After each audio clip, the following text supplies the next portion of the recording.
Hello and welcome to INCRadio, Silicon Valley, California. For today's episode, we will be talking about muscle recovery, part 2, because I believe we had a lot of really good engagement with our last episode with Kahaner. You're welcome. Thank you for inviting us to your home. Yeah, but we are super excited for today's episode because we have a lot more to discuss about muscle recovery. In our previous episode, to call back, we were talking about a lot of different things when it comes to recovery, and I'm with my lovely panelists. If we can introduce them. We'll start off with this handsome brother in the jean jacket. Flattered. Thank you, Brother Miguel. Hi, I'm Brother Glenn from the local congregation of Salinas. The other handsome brother in a very fashionable leather jacket. Can you please introduce yourself? Everybody, my name is Calvin. I'm from the local of Fremont. And then the handsome father to the right is if you can introduce yourself and your local. Yeah. Good evening po, everyone. I'm Brother Hiner from the local of Fremont, and thanks for having me. Yes, thanks for having me too. Yeah, so double meaning, but yes, we're really excited today because we are going to be talking about a lot of aspects when it comes to muscle recovery. There's a lot of different brethren that was commenting on the chat, asking for a part 2, and then also asking for advice, asking for actionable items to do when they are just on their day-to-day. And I think we were talking about a lot of some callbacks from the last episode. A lot of brethren were asking about different aspects like red light therapy. Does that actually work? Cold plunge work? What is the time to recover? How long does it take? There's definitely a lot of things that we can discuss, but for this episode, we're going to definitely hone into something a little bit more specific. Really quick, Kahaner, for those just tuning in for the first time and haven't watched our muscle recovery part 1 yet, Kahaner, can you please go over your background really quick? Oh yeah, so I'm a physical therapist. I've been a physical therapist for longer than me, longer than I've been alive. Yeah, more than 30 years now. So I currently work for Kaiser here in Fremont. I'm a clinical specialist in our clinic. And so I specialize in orthopedics therapy. Okay. Yes. Thank you, Kahaner. And then if you would like Kahaner, what were the do you remember what we talked about the last episode? And then do you have any like quick snippets of what we kind of talked about?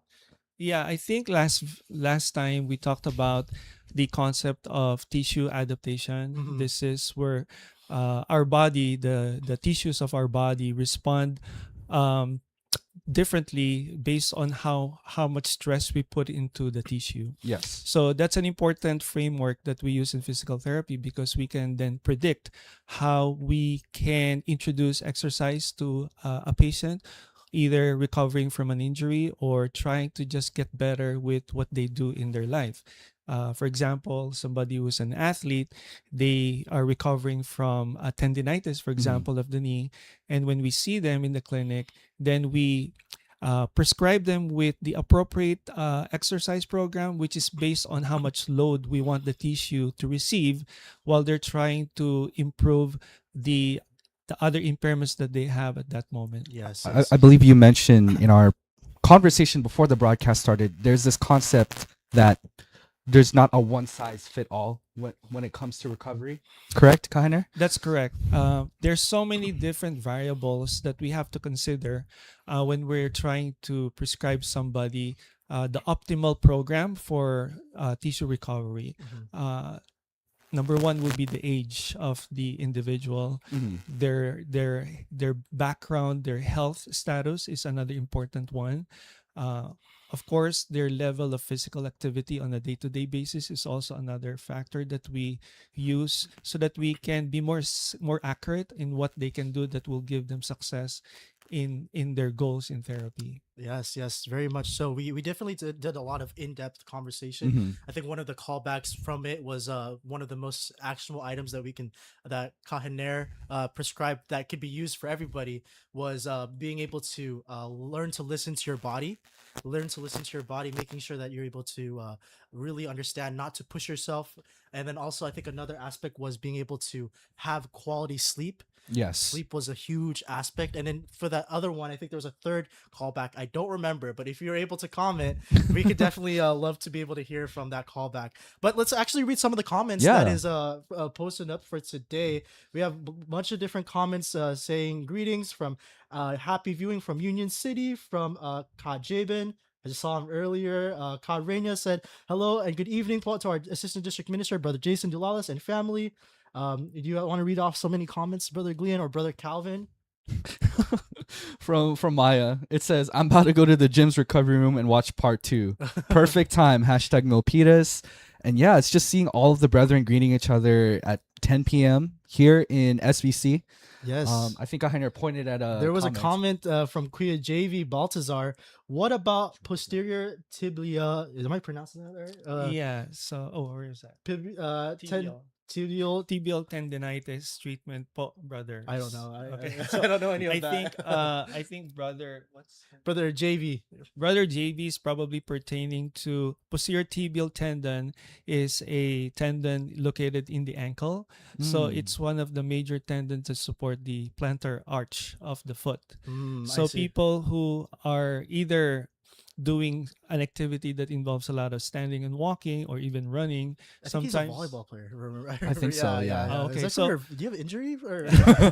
So when they overload the tendon, it will go through. If it exceeds the limit of the tendon, for example, he's been playing let's assume we're just gonna assume that he's playing volleyball twice a week, and then he upgraded to 4 times a week of playing volleyball. So that could potentially overload the tendon, and the response of the tissue is to inflame. So that phase of inflammation will be painful at that moment. So the next best thing to do is to pull out of volleyball and rest that tissue so that it will be able to recover, meaning allow the inflammation to complete its process, because that's the body's way of trying to heal itself and be stronger the next time you use it. For sure. That's great advice. Yes. So there's a lot of different comments, Paul, and then just like our first part of the episode for muscle recovery, we love to hear your questions. Yes. If it's specific to you, this is, of course, not medical advice. This is just general advice. You should always see your medical practitioner. But then we are just giving some general advice and just some snippets of knowledge when it comes to the PT perspective. I wanted to ask Brother Calvin, what's your background? And I know that you played a lot of sports in the past. I know you did an episode. What did you do? How was recovery like when in active phase of your college career? Yes, definitely. Recovery was a very huge part of my college career. So, playing football in college, there was a dedicated cold plunge. We had dedicated athletic trainers that would destroy you if you needed to be destroyed with a grinder, they would call it. Just a big metal object. I believe you probably use it in your practice as well, where if there's any tissue that needs to be, or scar tissue that needs to be smoothened out, they take a big piece of metal and just grind it down. I've used it before for ankle sprains. A lot of hot cold therapy.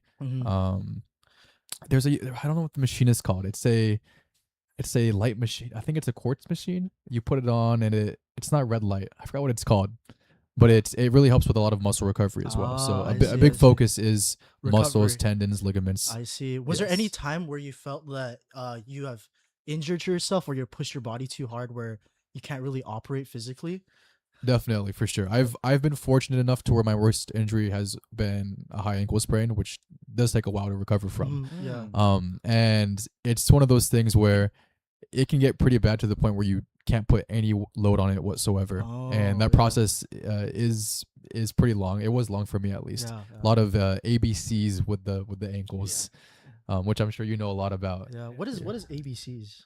ABC is they call an exercise program ABC because you're trying to make the foot move in a way that you're almost like you're writing the alphabet. I So see. I it did not know allows that, it facilitates range of motion in the ankle in different direction of the ankle movement. And Brother Calvin, you're right about the high ankle sprain. That takes some time to recover. In general, when we injure ligaments, for example, because of the reduced vascularity of ligaments in comparison to muscles, for example. So ligaments take longer to heal because there's not much blood supply to them. So we should be patient when we are trying to recover from a ligamentous injury versus a muscle strain, which could, you could quickly bounce back to it pretty quickly, like less than 2 weeks, 3 weeks, because there's a lot of blood supply to help provide the healing and the nutrition to the tissue. Yeah, I think I read some of the comments. They're saying ABC is great. Sister Kayla said rice is life, but also good to practice if you have pain. I don't know if that would work. Spell out rice with your foot, but I don't know if that's the same concept. No. I mean, RICE is an acronym for R is rest. Yes. Oh, I'm sorry. I'm also making fun of Sister Kayla. I thought that was a joke. But, No, it's actually a medical term. It's a medical so term. Okay. Rest, ice, compression, and elevation. See, that's why Kahaner's here. Yeah. Yeah. We were thinking about food. I was thinking about food because I'm hungry right now. Yeah. So that's the wrong type of that's the wrong advice. Yeah. Sorry, Sister Kayla. You should be here next time. But definitely, let's Brother Glean, I think we should kind of get back to the topic. Yes. We have a bunch of questions that was common. Yeah. That is going to be that was brought up in the last broadcast, and Kahaner also has some demonstrations to showcase. And then if there's any other time left, we also have some questions that chat could also ask, and also maybe we can have Kahaner or Brother Calvin if you want to jump in as well. Yeah. Answer them. Yeah. Really quick, it says, how can we combat the flexibility of a sedentary lifestyle / office job? I know we kind of went over that a little bit previous broadcasts. Can you kind of like quickly talk about maybe some ways we can combat that and maybe provide some example stretches like Correct. we did? Yeah. The most important thing, I think, is simply not staying in one position for a long time. Okay. Our body is designed to move. In fact, if you look at the anatomy of our body, we have almost like 206 bones in our body that are interconnected by joints, and we have like 600 muscles that are designed to move these joints. So we're not designed for not moving. So if you stay in one position for a lengthy period of time, you're going to start feeling achiness. It's the nervous system's way of communicating to us that we need to move, because the pressure that you are placing on the weight-bearing joints, for example, are starting to go higher. So at a certain point, you're going to first be warned by pain. Yes. But if you don't listen to that, then you will start to cause some tissue damage to the tissue. I don't want to scare people, but it would cause some inflammatory response to them. I see. Because of overload again. Do you have like a good rule of thumb for those that do work, let's say, in a desk? I think our TEK mentioned that earlier in the chat. Yeah. That they work on a desk. Do you have a rule of thumb, or is it when usually, or before it gets achy? Because I imagine that's when it's bad, right? What's your rule of thumb, and can you elaborate on lengthy amount of time? Yeah. Sedentary. So I would recommend every 30 minutes or half hour, you should need to change your position. So if your position of your work is sitting, every 30 minutes you interrupt sitting by getting up, by standing. And once you're standing, you can do some gentle motion to your joints, like to the neck, to the shoulders, to the lumbar spine, to the hip, to the knee. There are some movements that you can do, not necessarily all of them. You can just, for example, I can demonstrate. Yeah, right? please feel free. Yes, we'll love to see the demonstration. Okay. And then I think what we can have is our live cam showcase the demonstration. Yeah. So for example, I've been sitting and working, checking my email for a half hour. It's best for you to get up, for me to get up, and then at this position, you can start doing some gentle motion in the neck. You can turn your head all the way to your left, like looking over your shoulder. Mm-hmm. You don't have to hold it too long. Just move it there. Hold probably 1 or 2 seconds will be good enough to stretch the joint and the muscles and the other tissues. Is a rule of thumb like you feel a light stretch and Yes. it's not painful, right? That is not painful. Yeah. It should be a gentle stretch, and then you can go also going up. This is just the normal range of motion that we can do for the neck. And then for the shoulders, I have to put down my mic. I'll show it to you. Or yeah. So for his This will be this will be a simple movement that you can do to the shoulder. all right. Let's see the shoulder movement. So his arms are up fully, I believe, and then he's able to elongate his chest a little bit forward, and then also having that stretch of having that stretch right here. What is the stretch? How does it feel like when you're doing these stretches? So you would feel those muscles that have been shortened based on your position, which is usually your shoulders are rounded when you're in front of the computer. Mhm. So this particular one will stretch those chest muscles. Mhm. At the same time, it will activate the muscles at the back, which are stretched most of the time when you're in front of the computer. I see. What I think I think a lot of people that work in the office, they would have that is what we call the tech neck, as they say, or tech Yeah. back, because they're always like crunched a little bit forward into the into Yeah. the office. This So, made me fix having my that- posture right now. Yeah, fixing out your posture. Yeah. They even do that in choir. I remember instead of Yes. sitting down, you have to Yeah. sit up straight, and how that opens up your diaphragm when you're singing. Yes. So there's Yeah. dual benefits. I mean, your body, you may not notice it, but your body's actually looking for that. So you may actually be doing it already without you knowing it. And then for the low back, because you're sitting a lot, when we're sitting, our lumbar spine will tend to flex like this. So we wanted to reverse that motion by, let me just have you hold on to this. Kind of like tilting upwards with your hands on your hips. And then also sideways. You would feel a lot of stretch in your core area, I take it, Kahiner? And then the other one will be just turning your body. A twisting motion. Is it good to crack the back like that or no? What are your thoughts on that? Real quick. If it's really stiff, it will just naturally pop. Okay. There's nothing wrong with that. There is an immediate release of endorphins in the body when you have that popping in the joint occur. So some providers they do specialize in popping the joints A to provide chiropractor. some immediate relief in pain. But it's temporary. If you okay. don't do your stretching, it will get tight again. Okay. Mm. And then to complete for the lumbar spine, for the low back, you can also do some bending forward. Touch the toes. Yeah. And then come back up. Yeah. I see. Now you can also do some exercises to strengthen your legs. Again, you don't have to do this in just one break. You can do this, spread it throughout your day. You can just do some chair touches, like Oops. and then stand up maybe 3 times. Yeah. And that's gonna help pump the blood in your legs so that it will circulate in the body. And then the last one will be like the heel your raises. calf raises, yes. Yeah. And then that will actually make you more awake because you're stimulating the nervous system, and then you'll get more blood flow even in the brain, so you can work better. Sort of on the topics of legs, right? We have a question from Com Marilyn. It says, can you give us tips on how to do pelvic therapy or things for stretches for the pelvic? I believe our question is up there. Yes. So pelvic therapy. Yeah. For people with incontinence. Okay, so for this particular condition, is that the question? Yes.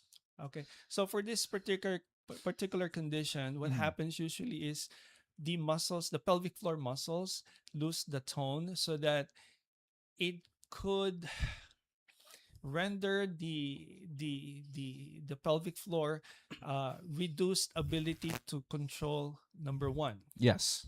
So they would sometimes have a leak whenever they jump or when they transition from one position to the other. Okay. So a good exercise for that will be probably the more common approach that people will understand is core exercise. Core exercise actually has a benefit not only in the abdominal muscles but also in the pelvic floor muscles. So some of the exercises they can do, like what you did earlier with the turning and tilting backward to help with the lumbar, correct? So there are exercises that they can do laying down. Mm-hmm. We call it the pelvic tilt. So it's kind of hard to demonstrate it right here, right now. But essentially, when you're laying on your back, your knees are bent, your feet are on the yoga mat or on the floor. You're gonna try to flatten your low back down towards the floor, and then you're gonna try to tighten up your belly muscles. And then you hold it there for about 10 seconds to begin with, and then you can incrementally increase it to 20 seconds up to about 30 seconds. Yeah. And then you release. The most important part of that exercise is when you're tightening your belly muscles that you're not holding your breath. You should be breathing normally so that you can isolate the deeper muscles of the belly and also the pelvic floor. I see. There's a lot of different tips and tricks for when it comes to stretching and then muscle rotation and also a range of motion as well. There's actually some more questions, Brother Glee, and we wanted to call back I think to. I saw Brother Aldrich's question. I believe his question was something regarding the length of sleep and... Okay, there it is. Does daily stress or lack of sleep measurably lengthen my physical recovery timeline? Absolutely. Yeah. Yes, That is true. I think stress has played a big issue. I think we were talking about it, right? Yeah. Because when you have high stress, right, it actually increases your blood sugars, right? Your cortisol Or level. Cortisol. Yeah, levels, yes. cortisol level in the body. Now, cortisol is not actually a bad hormone. It's actually used by our body to provide us that surge of energy, because the adrenaline hormone will be released, and that will produce, actually it will convert some of your even the available sugar in your blood will go up to provide energy to the muscles that you're going to use at that moment. So in sports, for example, your cortisol goes up when there is an intense sporting event that is happening. Heat of the moment, right? Yeah. However, stress can also produce cortisol in the body, but the problem is we're not really using muscle if we are just in front of the computer, probably looking at the email that is stressful to us. Yeah. So the cortisol level is not getting used. It just elevates to the level where it's sustained all day, and that's when it could cause the muscles to tighten up. Not only that, even the your vitals in your body, like your heart rate will go up, your blood pressure will go up. It will tighten up everything in your system. And is that why working out is such a good solution to being stressed out? Because you can put that cortisol somewhere, right? Exactly. Yeah, you can actually burn it off through the workout that we do, so that when you leave the gym, for example, you feel tired but you feel relaxed, right? Because you have just consumed all the cortisol in your body. I see. How do people measure their cortisol? Well, that's a good question. I mean, in the lab they can do that, but I don't think we can just do that, clinically speaking. I don't think we can do that or measure that. So there's this thing that continuous glucose monitoring. Is that related to your cortisol, or is that just a byproduct of it? It's a byproduct of it. I see. Yeah. We cannot really derive it directly, but people who have higher level of glucose in their body, can also be experiencing higher level of cortisol as a result. Really quick, question from Brother Dylan Romello. It says, what is the difference between cortisol and adrenaline? So cortisol, this is a good question. So cortisol is a hormone that is part of the, and also a tough question. Okay. It's part of the endocrine system. Okay. So it will result to increase in glucocorticoid, which is what converts it pulls out the glucose from your liver, so your glucose in the blood will go up. Okay. Adrenaline is more of it's also part of the endocrine system, but it's the one that gives you that sudden urge, the sudden surge of energy. Yeah. So they're somehow similar, but they're different. How come? So whenever you're extremely tired, right? And then I don't know if this, I'm gonna ask the panel, and also ask the chat as well. Have you ever been so tired that you feel exhausted, you feel depleted, but then somehow, some way, some event happened, and then you feel like you have this what we call second wind. Second wind moment where for some reason you have this source of energy again. We have that you have the strength again to kind of go forth.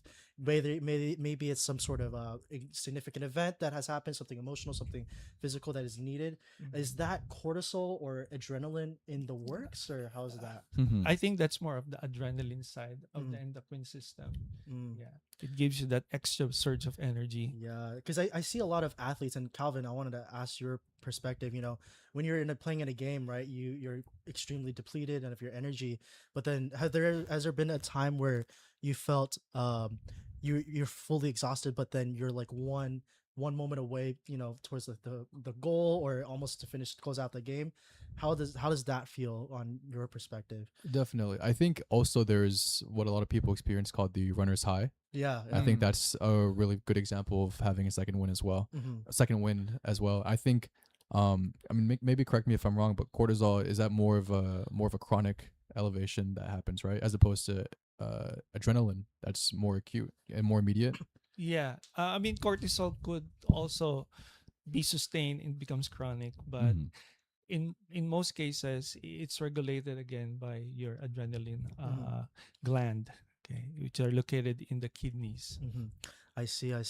One Kuya Devon said, I know it's adrenaline for a worship service. So he's locked and loaded for the next service. Yes, during the service. There's some other comments that said, I think Jordan said something about Spider-Man. I think that's the scene where he was doing some back stretches when during that scene.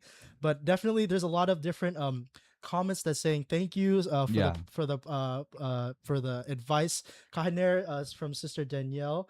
Kahiner is a great guest and very eloquent and professional po. Shout out and great job po from Gilroy. Yeah, thank you so much, po. Also from Maryland, the person you gave the advice for the pelvic tips, it says, "Thank you, brother, for the tips. I really appreciate it." Yes. You're welcome, po. Yes, very much so. So I wanted to close things off, and I wanted to ask just one last question, Brother Glean, if you have those questions list for the broadcast. Yeah. So final tip before we close things off are, what are some last tips you have to share with the brethren in keeping our recovery time short? Yes, that's a great question. So my advice, it's a triad, which is composed of having adequate sleep, proper nutrition, and exercise.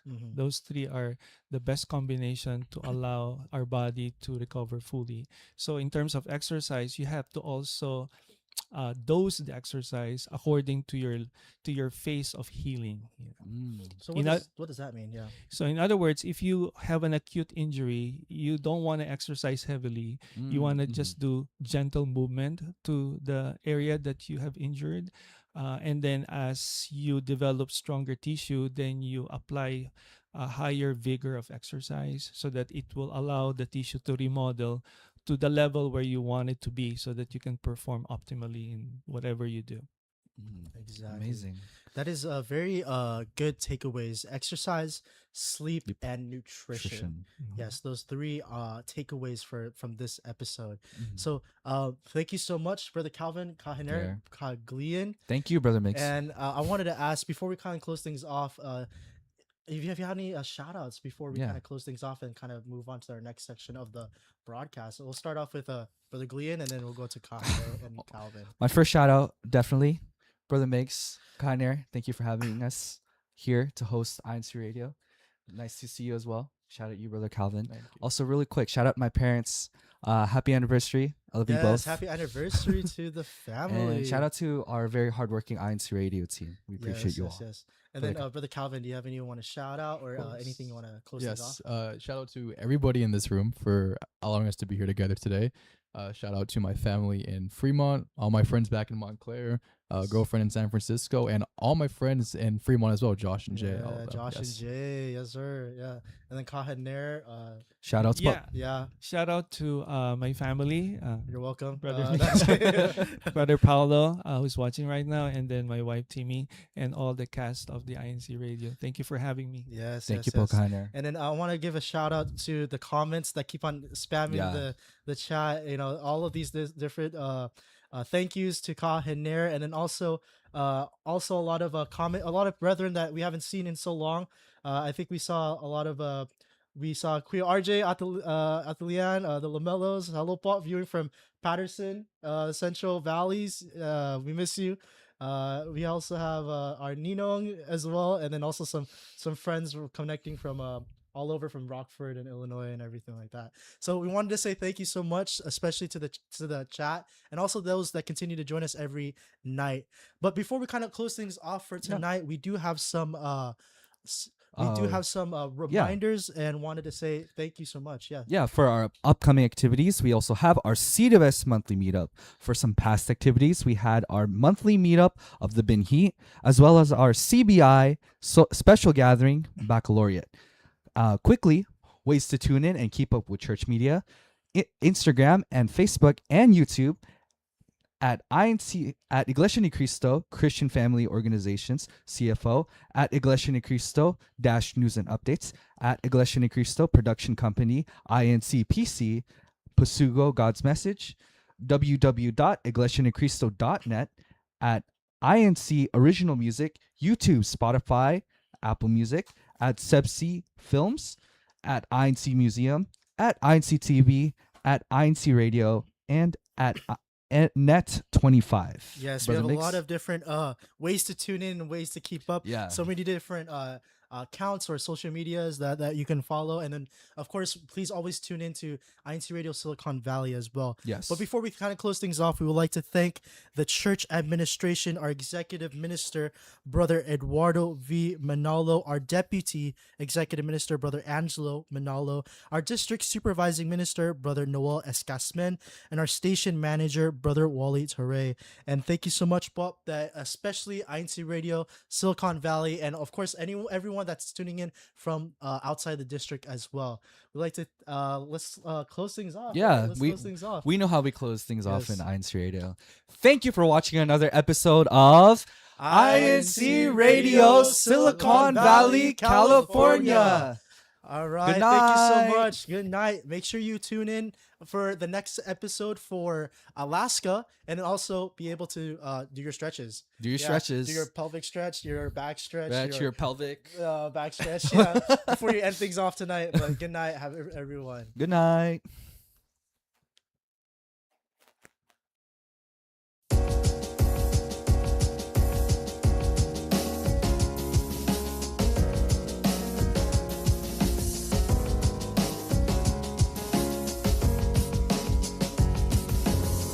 We were lights and now we're shining like a light with truth, love, the hope of salvation, Church of Christ. No matter